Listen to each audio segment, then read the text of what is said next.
Saludos amigas, amigos, bienvenidos de nuevo a partir de ahora. Hoy tenemos un invitado que me da mucho gusto que está acá porque es un colega, un amigo de muchos años, Melvin Peña. Originalmente periodista profesional, estudió comunicación, pero él también se introdujo en la parte de la estrategia de comunicación, manejo de imagen de corporaciones, de empresas, de las personas que intervienen en crisis, una crisis comunicacional en una empresa, y se ha desarrollado bastante, ha hecho otros estudios, Melvin, ha trabajado en grandes empresas, y a propósito del auge que hay de gente que desde la comunicación se especializa en comunicación estratégica, tanto para el sector privado como público, hemos querido invitar a nuestro amigo Melvin Peña. Bienvenido, Melvin. Muchas gracias, Gustavo. Estoy muy feliz de estar aquí y de ser entrevistado por ti, un colega que yo respeto y admiro mucho. Gracias. Perdón, yo creo que subí de rango ahí al decir que un colega, o sea... No, tú eres un periodista y de los buenos. Gracias. Aunque fuiste más inteligente que muchos de nosotros e hiciste el cambio rápido, porque esta profesión es aprisionante. No fue por inteligencia. Si tú supieras, la vida me fue llevando y yo me fui resignando, pero yo siempre quise ejercer el periodismo. Lo que pasa fue que mientras yo ejercía el periodismo, iba muy cortadito mensual, el salario me daba para llegar justamente al mes, y entonces cuando empiezo a trabajar en corporaciones, sin yo tener un plan de ahorro, empezó a sobrarme el dinero. ¿Te diste cuenta que ahí se ganaba más? Empecé a trabajar de 8 a 5, como tú hiciste, de lunes a viernes. El periodismo con honestidad, que quienes los ejercemos con honestidad, no es precisamente quienes nos podemos enriquecer con el ejercicio profesional. Bueno, así Melvin, yo he visto como profano desde afuera. Bueno, perdón, y me fue gustando lo que trabajaba en el otro lado de la acera, no porque me iba mejor económicamente, sino me fue gustando. Te sentiste a gusto y te fuiste desarrollando. Hay un encanto. Después de tú estudiar comunicación y tú comenzar a trabajar comunicación corporativa, digamos, también hiciste otros estudios. Sí. ¿Qué hiciste? Yo hice una maestría en mercadeo en la Ucamaima. Yo me di cuenta temprano que aunque yo no pensaba trabajar ni estrategia de comunicación ni consultoría en comunicación, por las notas de prensa que me llegaban de las empresas, cuando yo estaba en un medio de comunicación, por los comunicados que yo veía que publicaban, yo veía, mira, pero aquí hay un divorcio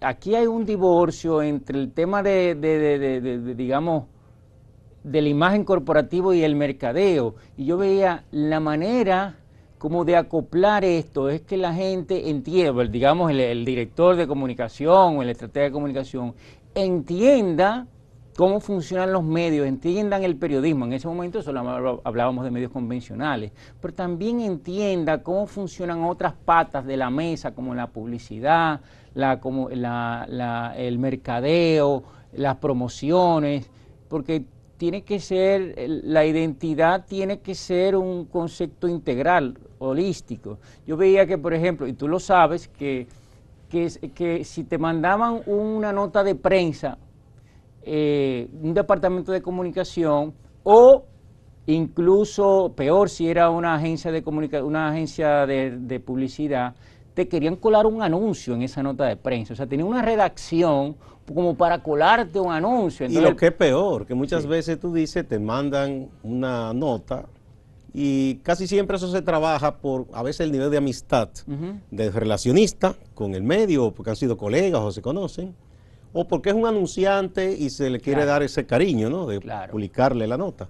Pero a veces hay unas deficiencias porque quizá el dato noticioso importante se coloca ya por debajo, perdido, y primero se menciona cuánta gente acudió, con mucha rimbombancia a los cargos, cuando eso es un elemento colateral, si se quiere añadido. Claro, o a veces cosas tan simples como la persona, el tiempo, el número en que se redacta. Entonces tú dirás, bueno, una tontería, porque el periodista solamente le da un giro y lo arregla, pero no, el periodista siempre va a millón.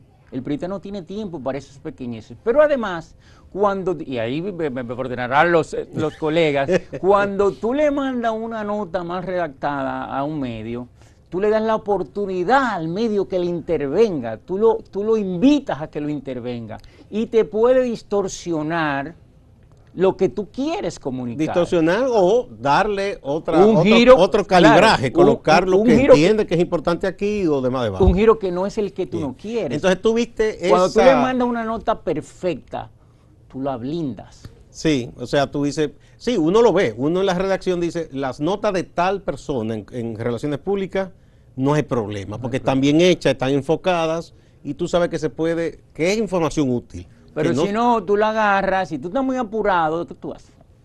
La echas en el zafacón. Bien, y con todo esto de la velocidad de estos tiempos, claro, incluso los formatos en que se envían las cosas, ¿cómo se le ocurre a alguien en este tiempo, por ejemplo, enviar una nota en PDF, por Dios? En PDF, claro. Eso ya es un problema porque es rápido todo y el periodista no tiene tiempo para... O una cosa tan simple, hasta unas fotos con una resolución tan pesada o una carpeta de fotos tan pesada que te inunda el email. O demasiado posada, que se ve que esa pose así muy sonriente a veces no tiene nada que ver, se divorcia de lo que se quiere transmitir. Bien. Fíjate que nosotros no estamos hablando de nada estratégico, estamos hablando de cosas tácticas, puntuales. Y tú notaste eso a tiempo. A tiempo. Entonces tú... Como editor, porque yo era editor de una publicación económica. Sí, recuerdo, sí. Sí. Bueno, entonces tú viste que ahí había, digamos, un nicho profesional importante. Exactamente. Y empezaste ahí. Y empecé a estudiar mercadeo. De hecho, en ese momento, la única persona que yo sé que tenía 2 títulos era una persona, creo que se llama Oscar López Reyes, que era director del Departamento de Comunicación de la OIM. De la OIM, y él tenía un título de periodista y mercadeo, y yo dije, no, pero aquí hay un nicho, y me puse a estudiar mercadeo en la UAS. Sí, después hubo en la UAS no, en la UCAMAM. Y después, más adelante, he estudiado una cosa que se llama Design Thinking, que me ha organizado la cabeza de otra, que es muy propio de cómo piensa el periodista, el Design Thinking, que es un esquema de innovación, pero es muy propio como piensa el periodista. El practitioner de Design Thinking piensa mucho como el periodista, pero como que lo lleva a un extremo, o sea, lo lleva a un extremo esa forma de pensar y lo sistematiza más. Bien, entonces, vamos a ver, una pregunta. ¿Qué es más, digamos, no, la pregunta no es difícil, sino un poco, vamos a ver la naturaleza, las especificidades de hacer comunicación estratégica para el sector privado y para el sector público? Ahí siempre yo creo que en términos generales, es mucho más fácil y hay mayores posibilidades de ser efectivo trabajando con el sector privado, porque primero hay más recursos económicos para emprender acciones, ¿no? Primero, para contratar el mejor talento también. Y también, digamos que la empresa privada, cuando no gestiona bien su imagen, eso tiene un costo alto, tiene consecuencias. En el sector público, un escándalo desplaza a otro y no hay consecuencias. Tiene un costo, pero lo paga el contribuyente. Lo paga el contribuyente, o puede ser que si hay una historia de metidas de patas, entonces se lo cobren cada 4 años al político o al funcionario en una votación o algo así. Eso por un lado. Por otro lado, yo creo que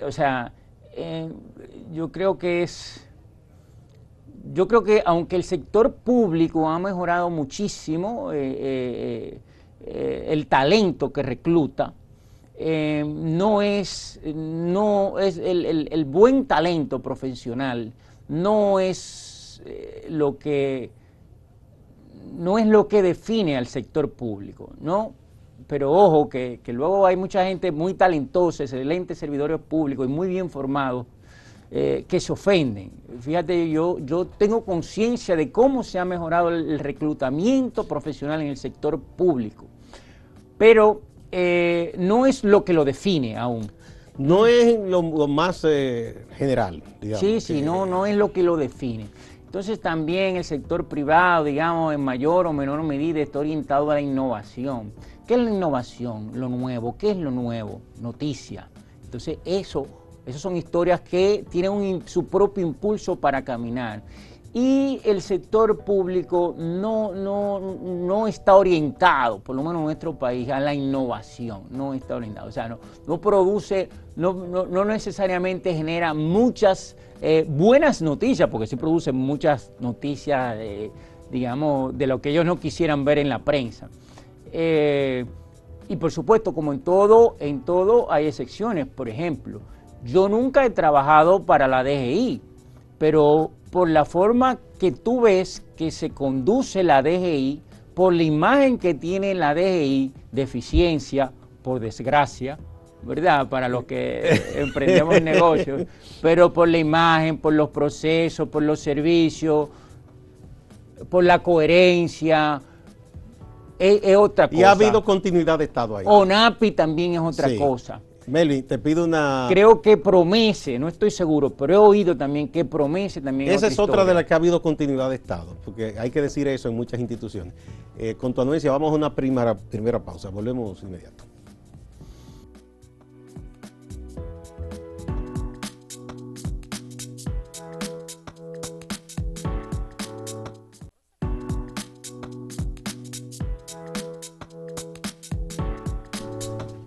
Muchas gracias por continuar a partir de ahora. Estamos conversando con Melvin Peña, especialista en comunicación estratégica corporativa.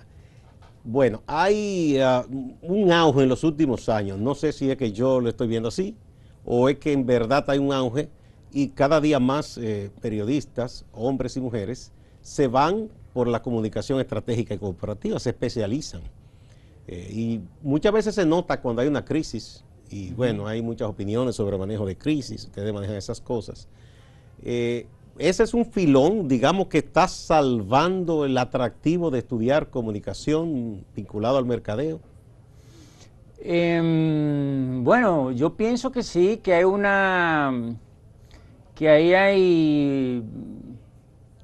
ahí hay un atractivo, ahí hay oportunidades, sobre todo si tú tomas en cuenta que la industria de los medios convencionales de comunicación está de capa caída prácticamente desde hace 25 años. Desde la crisis, sí, desde la pandemia le dio el golpe de gracia. Y la pandemia le ha dado muy duro. Entonces, para los medios es muy difícil tener una planta de profesionales capacitados, pagarlos y todo eso. Y entonces, ¿qué hace la gente? Emigra al sector privado o desde el principio empieza su formación para trabajar en el sector privado. Es un ejercicio bonito también, muy bonito, y que una gente puede tener muchas satisfacciones, por ejemplo, con el trabajo social que hacen las empresas, con la parte artística que hay en el trabajo estratégico de comunicación, porque como hay consecuencias, digamos, cada palabra se elige con mucho cuidado, cada pieza de comunicación es como una obra de artesanía, de arte, hay mucho cuidado ahí, porque hay consecuencias, sino inmediatas. Entonces, hay un gran atractivo. Por supuesto, yo pienso que eso le hace mucho daño también a una columna vertebral para la sociedad como es el periodismo, porque lo dejan vacío. Pero yo diría que le hace bien. Cuéntame. Porque quizá tiene que empeñarse el empresario de medios de comunicación en tratar de invertir para tener el mejor recurso humano. Pero eso no es lo que está pasando, eso no es lo que yo veo. Pero ojalá que eso lo lleve, ¿verdad? Eso no es lo que yo estaba pensando, lo que yo veo es las redacciones vacías. Sí, parece un estadio vacío. Yo veo las redacciones vacías, yo veo que a los periodistas se le entregan dossier con excelente nota de prensa, con excelentes anexos para que verifiquen lo que se le está entregando y te dicen, pásame la nota, olvídate de ese dossier. O sea, no hay tiempo para esa verificación. Bueno, porque si un reportero tiene que hacer 1 o 2 páginas, porque no hay muchos reporteros. Más 5 servicios. Sí, y ahora incluso cargan más pesados con la tecnología. El reportero titula, tiene el prediseño. Claro. O sea, ya... Pero fíjate ahí, en este caso tú le estás dando la fuente de verificación de lo que tú estás afirmando. Como diciendo, no me creas, verifica. Verifica. Pero ¿y cuando pasa al revés? Cuando esa persona, cuando la fuente no tiene ni solvencia intelectual, ni moral, ni de ningún tipo, y te dice cualquier cosa, y tú, en nombre de la apertura y la pluralidad, publica eso sin rigor. Es problemático. Recientemente pasó algo también porque, y ese es otro aspecto. Todo eso es el resultado de la calidad del profesional que se queda en los medios. Y que tú sabes que hay excelentes profesionales del periodismo que su vocación es más fuerte. Y aguantan lo que sea y siguen ahí. Ahí está tú, está Fausto, está, ¿cómo se llama? Está la señora Inés Aispun, un montón de gente. Sí, Edith, hay mucha gente. Sí, hay una chica también en Diario Libre que se me dificulta el nombre, empieza con H, pero es de la nueva generación, que tuve mucho talento. Bueno, es difícil el nombre de ella. Sí, ella no es Ogla. Esa, sí. Periodista investigadora. Sí, es muy perspicaz. Esta chica, la esposa de Panky, ¿cómo se llama? Ah, esa es Tania. Tania, yo no quisiera llevar a Tania para el sector privado. Sí, pero no, y para el público. Mira, Panky, que es un excelente periodista. Y de alma y de corazón. Sí. Edwin. Exacto. Y de corazón periodista. Pero bueno, ese es uno de los retos en este tiempo. Entonces mucha gente se va a la comunicación institucional o corporativa o al Estado, sector privado. Pero hay otros desafíos. Sí. La irrupción de las tecnologías, de las TIC, con las redes sociales y todas estas cosas, que lo que somos de otro tiempo hemos tenido un poco que ir rápidamente, y no somos nativos digital, pero somos migrantes digitales. Sí. Eso va muy rápido para mí, yo no puedo con eso. Para todo el mundo. Entonces, sí, ese es otro, digamos, frente para la imagen de una institución, de una personalidad, de un político, de un gobierno. Por ahí te hacen un lío. Pero claro. Y te hacen daño. ¿Cómo enfrentar eso? Yo siempre digo que con la verdad. Con la verdad. Pero yo tengo que admitir que la verdad camina mucho más lento que la mentira. Ayer mismo leía terminaba un libro de un economista, un premio Nobel que se llama Robert Fisher, y el libro se llama Narrativas Económicas, y lo que estudia es cómo las narrativas que se imponen y se viralizan condicionan, digamos, las actuaciones del agente económico, del empresario, del consumidor, etcétera. Y él ahí aportaba un dato de un estudio de 2007, o sea, que es viejo, y decía, y que se estudiaron más de 122.000 tweets en no sé cuánto, creo que en 17 países, y decía en ese momento que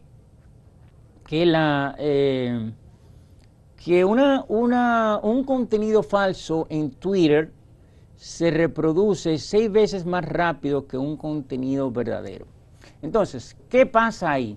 Acuérdate que los periodistas también, o sea, tú dices, bueno, me nutro de medios convencionales, pero los periodistas acuden a Twitter para ver las tendencias, luego desarrollan quizás con más rigor lo que está pasando en las redes sociales, pero acuden ahí como fuente primaria. Una especie de buscar lo último, ¿no? Entonces, yo lo que hago personalmente, lo que estoy haciendo para enfrentar esas situaciones es, cuando yo entrego contenido a la prensa, yo doy por sentado que no me creen, y entrego soporte verificable, para que puedan comprobarlo. Estoy haciendo otras cosas que se llama ahora verificación de datos, fact checker. Sí, esa es una de las tendencias más recientes del periodismo también. Sí, pero eso lo hacen instituciones independientes, ¿verdad?, que no son de medios, o a veces lo tienen los propios medios, como el Washington Post. O las CCC, agencias, sí, la agencia sí. EFE tiene, AFP Entonces, también. ¿qué es lo que es para ilustrar a la audiencia, qué es un fact-checker o un verificador de datos? Es una página web que está vigilando lo que se dice, lo que comunican las figuras públicas, lo que se comunica en los medios, y certifica con datos comprobables y verificables si es cierto o no. o si es cierto o no. Entonces, pero eso no lo hacen las empresas. Eso no es un mecanismo para las empresas. Ese es un mecanismo de la sociedad civil, por un lado, y un mecanismo de los propios medios para autovigilarse. Sin embargo, yo lo estoy haciendo para las empresas. ¿Tú das ese servicio? Sí, no lo tengo como un servicio estandarizado, pero en alguna situación de crisis he incorporado, le digo, mira, vamos a hacer un portal para contestar todo, con datos verificables. Todo lo que... Por eso tú dices que la mejor arma es la verdad. Es la verdad. La verdad, la verdad se expande más lentamente que la mentira. Pero permanece más en el tiempo. Sí, exactamente. Y además, déjame decirte, si bien lo que abunda son consumidores de noticias irreflexivos, y esos son los más militantes y que comparten el contenido y lo pasan por WhatsApp, también hay una audiencia, en todas partes hay una audiencia con pensamiento crítico. Reflexiva. Y entonces, cuando esa gente empieza a ver ruidos en la comunicación difamatoria, en el escándalo, dicen, aquí hay algo raro. Y empieza a procesar. Claro, para esa gente le cuesta mucho llegar a la verdad, porque para tú llegar a la verdad, ahora yo tengo que entrar a una situación de duda. Yo entro a Acento, entro a Diario Libre, déjame ver cómo lo está cubriendo Númria. Y ahí es que voy armando mi muñeco. Hay una trampa también para los medios convencionales, que tiene que ver con el afán de estar con lo último o no dejar darse el palo supuestamente de otro, y se cometen errores. Recientemente vimos un caso ahora con un ensayo que hicieron unos artistas y hasta se pusieron nombres de personas en un supuesto caso de acoso sexual, porque alguien se adelantó y vio que un nombre se parecía, y ese riesgo existe. Vamos a una pausa y cuando volvamos vamos a ver también otro asunto relacionado con la labor de la estrategia de comunicación corporativa. Muy bien.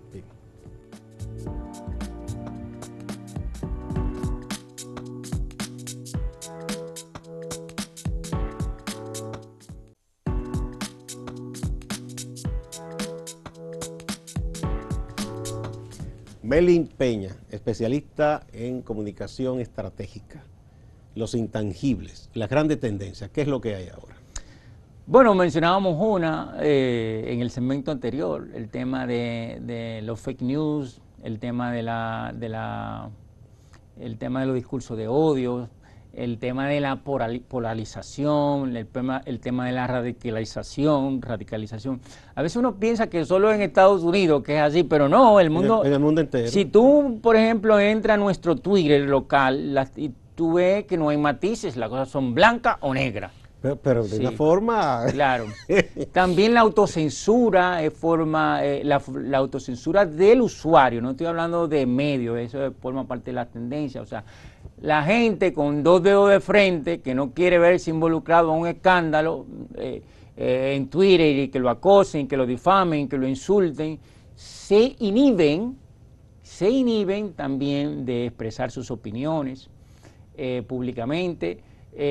También hay una saturación del usuario en el sentido, no tanto de lo que se llama como la infosicación, o sea, de intoxicarse por mucha información, sino por el alud de noticias malas, ¿sabes? Que recibe.